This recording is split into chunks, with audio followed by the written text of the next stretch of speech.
Hello दोस्तों, कैसे हैं आप लोग? अच्छे तो है ना? ध्यान तो रखते हैं ना अपना, किसी और के भरोसे तो नहीं छोड़ा है आपने। चलिए, आज क्या पढ़ाना है हम लोगों को? आज गति चैप्टर मोशन है। इसको एनसीईआरटी का क्वेश्चन नंबर 7वां अध्याय 7वां है। एनसीईआरटी में आप कौन सा अध्याय देखेंगे? अध्याय 7वां। 7वां ही है ना? अध्याय 7वां का आंकिक प्रश्न देखेंगे तो आपको ये प्रश्न मिल जाएंगे। ठीक है, न्यू वाली किताब की मैं बात कर रहा हूँ, ओल्ड किताब की बात नहीं कर रहा हूँ, न्यू किताब की, ये वाली किताब। ठीक है, पतली सी है अभी। ठीक है, चलिए 7वां क्वेश्चन क्या कह रहा है, मैं क्वेश्चन पढ़ता हूं पहले, फिर आपको इसका सोल्यूशन बताऊंगा। क्वेश्चन कह रहा है 20 मीटर की ऊंचाई से गेंद को गिराया जाता है, मतलब 20 मीटर की ऊंचाई से गिराया जाएगा, तो ये हाइट बता रहा है। अच्छा, एक बात बताओ, गति के चैप्टर में हाइट को हम लोग क्या मेजर करेंगे? मतलब हाइट का तो कोई फॉर्मूला होता नहीं है, तो हाइट को मानेंगे क्या? एच किसी फॉर्मूला, भाई गति के तीन ही से, v बराबर u plus e t, s बराबर u t plus half e t square, v square बराबर यू स्क्वायर प्लस 2as। जैसे इसने कहा है कि कोई बंदा है, एक किसी निश्चित हाइट से क्या कर रहा है, गेंद को गिरा रहा है, और ये हाइट आपको कितनी दी गई है? 20 मीटर की हाइट। तो मैं आपसे ये पूछना चाह रहा हूं कि 20 मीटर है क्या, इसको मैं क्या मेजर करूंगा? भाई अगर मैं इसको h मेजर करता हूं, हाइट को h से ही डिनोट करते हैं, तो हमारे किसी भी फॉर्मूले में h तो है नहीं, तो अगर मैं सीधे सीधों का ऐसे लिटा दूं तो ये क्या बनेगी? एक ये लाइन है, ये मेजर क्या बताएगा? मेजर मैं पूछ रहा हूं, ये जो मेजर बताया है 20 मीटर, जो इसकी लेंथ बता रहा है, इसको हम क्या मेजर करेंगे? वेलोसिटी करेंगे, डिस्टेंस करेंगे, टाइम करेंगे, एक्सीलरेशन करेंगे, टाइम करेंगे, क्या करें? हाँ, तो ये क्या है, ये पूछना चाह रहा हूं मैं। हाँ देखो, राशि ने अच्छा बताया, इसको हम एज ए दूरी कंपेयर करेंगे। ठीक है, समय का तो बेटा फॉर्मूला सेकंड में आता है ना, वो तो मीटर में है, आपको ऐसे ही पता लगे। मैंने क्या बताया था आपको, दिमाग में कुछ जोर ना डालो, सिर्फ इतना देख लेते कि इसका मात्रक क्या मैंने लिखा हुआ है, मीटर। और मीटर किसका मात्रक होता है?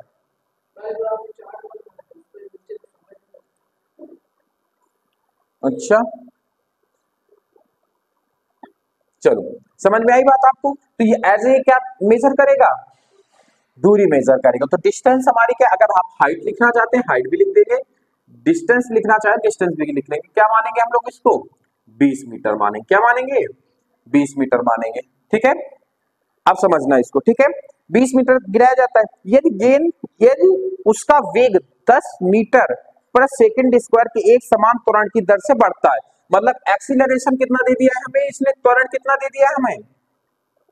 10 मीटर पर सेकेंड स्क्वायर, 10 मीटर पर सेकेंड स्क्वायर। अच्छा, एक बात बताओ, जब वो कोई बंदा यहाँ पे खड़ा हुआ है, कोई छत मान लो, कोई लट्ठा मान लो, जो भी आपको मानना है, यहां से गेंद को ऐसे करके ऐसे गिराया, तो एक बात बताओ, उसके हाथ में गेंद का वेग क्या रहा होगा? प्रारंभिक वेग क्या हो जाएगा? 0। अब हमसे पूछ क्या रहा है, ये तो कॉमन सेंस वाली बात हमेशा याद रखना। यदि गाड़ी चल रही है और अंतिम में जाके रुक रही है, तो उसका अंतिम वेग मतलब v कितना होगा? 0 होगा, जब गाड़ी रोकने की बात करेगा वो। और यदि कोई विरामावस्था से कोई वस्तु है, कोई गाड़ी है, चलना प्रारंभ कर रही, तो प्रारंभिक वेग 0, अंतिम वेग वो जो पूछता है वो। अब इसमें देखना, अंतिम वेग आपसे पूछा होगा। ठीक है, तुरंत से दर से बढ़ता है, तो यह किस वेग से धरातल से टकराएगा? जब ये नीचे गिरेगा तो यहां पर इसका वेग क्या होगा, मतलब टकराने से जस्ट पहले वेग क्या होगा, मतलब उसका अंतिम वेग पूछ रहा है, क्योंकि टकराने के बाद तो 0 हो जाएगा।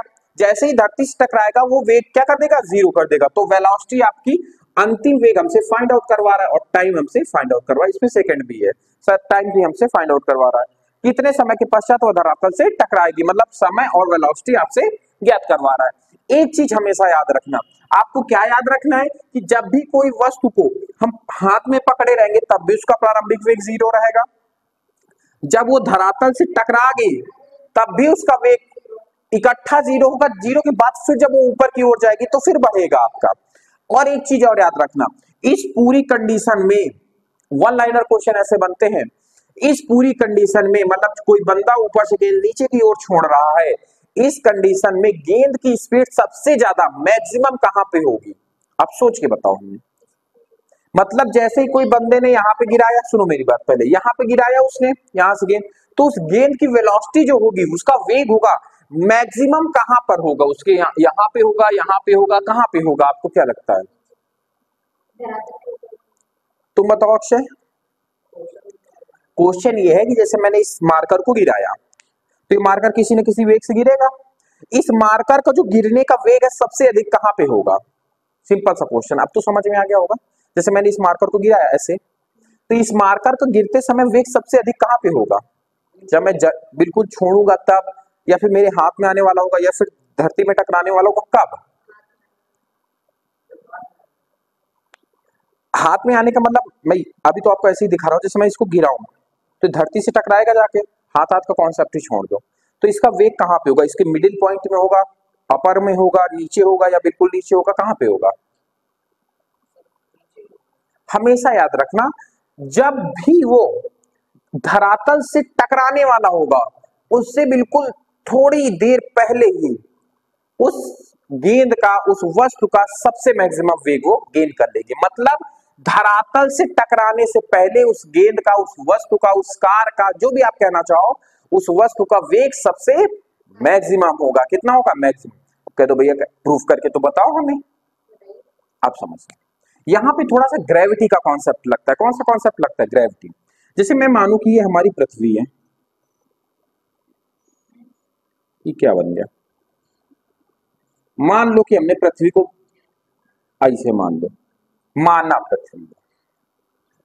अब हम लोग यहाँ पे उछल कूद कर रहे हैं, यहाँ पे देखो राशि बैठी है, यहाँ पे हम हैं, यहाँ पे अक्षय है, ठीक है। अब समझना, अक्षय जो है दौड़ के चढ़ गया यहाँ पे अक्षय है, अब राशि के कंकड़ मारा, ठीक है। अब राशि की खोपड़ी में लगने से पहले राशि ने देख लिया कि तो राशि खसक गई थोड़ा इधर, तो ये गिरेगा, तो इस कंकड़ का वेग सबसे अधिक कहां पे होगा? टकराने वाला। अब ऐसा क्यों होता है, यही क्वेश्चन था हम लोगों का। देखो समझो, जो हमारे पृथ्वी का केंद्र होता है, देखो पृथ्वी का आकार ऐसा बिल्कुल भी नहीं है जैसा मैंने बनाया है। पृथ्वी कुछ हमारी से ऐसे प्रकार के, वो ऐसे भी नहीं है, मतलब अंडाकार है कुछ इस प्रकार से, आप कुछ ऐसी ही है, ठीक है। अंडाकार के, अंडा तो देखा होगा सबने, वैसे ही है। अब समझना, मैंने आपको समझाने के लिए एक इमेज दी है, अब गौर से समझना ऐसा होता क्या, आप इस धरातल से ऊपर की ओर बढ़ोगे चाहे नीचे की ओर बढ़ोगे, ग्रेविटी का कम होना तय है। मतलब आप धरातल से जब ऊपर को जाओगे तो ग्रेविटी कम होती हुई चली जाएगी। आप सोचोगे कि गड्ढा करके नीचे जाते तब भी ग्रेविटी जीरो होगी, और सेंटर में आके ग्रेविटी बिल्कुल क्या हो जाएगी? आपकी जीरो हो जाएगी। तो यहाँ पे एक अच्छा सा सवाल ये बनता है कि अगर पृथ्वी के आर पार एक सुरंग खोद दी जाए और राशि को उधर से ढंगा दिया जाए, तो राशि क्या इस पार निकल पाएंगी? ये बहुत अहम क्वेश्चन है, बताओ। नहीं निकल पाएंगी। राशि हिया से हुआ, हुआ से हिया करती रहेंगी। क्यों? क्योंकि जब राशि यहां पे आएंगे तो ग्रेविटी जीरो, तो ये खींचेगी तो राशि इधर भगेंगी, फिर ये वाला खींचेगा तो राशि फिर आएंगी, तो राशि कंटिन्यू उसी गुफा में क्या करती रहेंगी? ऊपर नीचे करती रहेंगी। तो यहां तक बात समझिए। तो सबसे ज्यादा पृथ्वी की जो ग्रेविटी होती है वो सतह पे होती है, जहां पे हम लोग चलते हैं। लोग कह देते हैं कि ऊपर से कोई सामान गिर रही होती है तो ऊपर ग्रेविटी कम है, तो जैसे जैसे धरातल के नीचे आएंगे तो ग्रेविटी ज्यादा होती है, खोद के नीचे जाएंगे तो और ज्यादा होगी। नहीं, जैसे ही आप खोद के जाओगे नीचे तो भी ग्रेविटी कम होगी। ग्रेविटी सबसे ज्यादा कहां पे होती है पता है? आपके धरातल में। तो एक बात बताओ, जब ग्रेविटी धरातल में है तो जितना पास आएगी उतना ही तेजी से वो खींचेगी। जैसे ही वो धरातल की जब सबसे ज्यादा नजदीक, मतलब बिल्कुल टकराने वाली होगी, तो बिल्कुल स्पीड से खींच रही होगी, और जब बिल्कुल स्पीड से खींचेगी तो यहीं पर उस गेंद का, उस वस्तु का वेग सबसे अधिक होगा। अगर नीचे भी जा रही है तो वेग कम हो जाएगा, ऊपर भी जाएगी तो वेग कम हो जाएगा। आई होप आपको अच्छे से समझ में आ गया होगा, ठीक है। समझ में आया बात? एक्स्ट्रा मैंने यहाँ पे काफी कुछ बता दिया है, कभी कभी पेपर में आपसे पूछ लेता है। तो यहां तक बात समझ में आई? आप समझना। अब आते हैं हम लोग अपने क्वेश्चन पे। चित्र बना दूं मैं फिर से। मान लिया ये कोई हाइट है, घर है, यहाँ पे बुतरू खड़ा है हमारा, और यहाँ से गिराया वो गेंद को। इसी गेंद की पूरी, इस बुतरू की गेंद की ही पूरी कहानी यहाँ पे है, ठीक है। तो अच्छा एक बात बताओ, मुझे सबसे पहले फाइनल वेलोसिटी निकालनी है, अंतिम वेग निकालना है हमारा। किस उससे निकल के आएगा। देखो टी तो हमारे पास रहने से नहीं रहा, टी नहीं है ना अभी हमारे पास, टी तो बाद में निकालना है, तो जिसमें जिसमें टी है उसको हटा दो, ये गया ये गया, वी स्क्वायर बराबर यू स्क्वायर प्लस 2as। तो आप क्या कहोगे, गति के तृतीय नियम से, गति के तृतीय समीकरण से। अक्षय अक्षय एक बात बताओ बेटा, गति के तीनों समीकरण किसने दिए हैं, किस वैज्ञानिक ने इनका वो किया था, सर आइजैक न्यूटन ने किया था। ठीक है, गति का तृतीय नियम क्या होता है, v बराबर u plus v square plus u square plus 2as। अब समझो प्रारंभिक 0 हो जाएगी, v स्क्वायर हमें निकालना है 2, एक्सीलरेशन कितना दे रहा है, उसका त्वरण कितना है 10, हाइट कितनी, मतलब हाइट का मतलब डिस्टेंस कितनी है उसकी 20 मीटर। अच्छा एक बात बताओ बेटा, मेरा आपसे क्वेश्चन है, यहाँ पे मात्रक सभी सेम है ना, जो भी मीटर में है, मीटर पर सेकंड में है, बाकी सारी चीजें अननोन है, तो हमारा आंसर किस में आएगा आपका, मीटर पर सेकंड में आएगा। तो अब इसी को सॉल्व कर लेना है आपको। ठीक है, अगर यहाँ पे कोई घंटे में दिया होता तो उसको क्या में चेंज करते सबसे पहले। एक बात मेरी गांठ बांध के सुन लो, क्या कि आप मात्रक को पहले ही ध्यान देंगे, अगर किलोमीटर प्रति घंटा में हो तो उसको मीटर पर सेकंड में बदलना है, तो अगर घंटे में है और मीटर पर सेकंड में है तो घंटे में बदलना है, तो क्या करेंगे, फिर से सुनो, अगर कोई सुनो मेरी बात, अगर कोई वेग को ही ले लेते हैं, किलोमीटर प्रति घंटा में है तो मीटर पर सेकंड में चेंज करने के लिए किसका गुणा करेंगे, 5/18 का। अगर कोई मीटर पर सेकंड में और किलोमीटर प्रति घंटा में चेंज, ठीक है, इतना चीज समझ में आई ना आपको। चलो अब इसको सॉल्व करो, 20 और 10 कितना गुणा करेंगे तो 200 हो जाएगा, 200 का 2 में गुणा करेंगे 400 हो जाएगा, तो v स्क्वायर बराबर 400, तो v का मान निकालूंगा तो अंडर रूट में लग जाएगा 400, और अंडर रूट में कितना आ जाएगा 400 बाहर,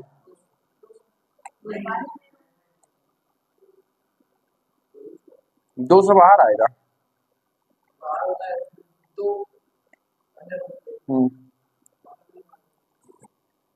400 किसका वर्ग होता है, क्या निकल के बाहर आएगा, 20 मीटर पर सेकंड। ठीक है, बेसिक यहीं पे आपका मात खा जाता है, यहीं पे आप क्वेश्चन पूरा सही करोगे, यहाँ पे गड़बड़ कर दोगे 200 लिख के, है ना। चलो अब आपने क्या निकाल लिया, अंतिम वेग, फाइनल वेलोसिटी आपने निकाल लिया। अब बात करते हैं हम लोग किसकी, समय, टाइम की। तो अब टाइम आप पहले से भी निकाल सकते हो, दूसरे से भी निकाल सकते हो, क्योंकि हमारे पास टाइम आ गया, तो आप किससे निकालना चाहोगे, फर्स्ट से, क्योंकि फर्स्ट से ही सरल पड़ेगा। निकाल 200 दोनों से आएगा, कहो तो मैं दोनों से बता दूं, क्या बोलते हो। देखो गति के प्रति नियम से, गति के प्रथम नियम से या समीकरण से, ठीक है, क्या कर देंगे, समझना मेरी बात को, v बराबर u प्लस टी, u यहाँ पे 0 है भाई, बंदा बुतरू हमारा गेंद कहां पे लिया हुआ था, हाथ में, तो प्रारंभिक वेग इसका क्या हो जाएगा 0, और अंतिम वेग अभी हम लोगों ने निकाला है 20, त्वरण हमें दिया गया हुआ है 10, टी हमें निकालना है, यहां से यहां गया तो कितना टी कितना आ गया 2। अब आप होमवर्क है बच्चों का, आप लोगों का भी, आप मुझे इससे करके दिखाना, समय निकाल के दिखाना, ठीक है। समझ में आया होगा आई होप, बहुत अच्छे से समझाने की कोशिश किया बेसिक से, नोट कर लो, फिर नेक्स्ट क्वेश्चन नेक्स्ट क्लास में बता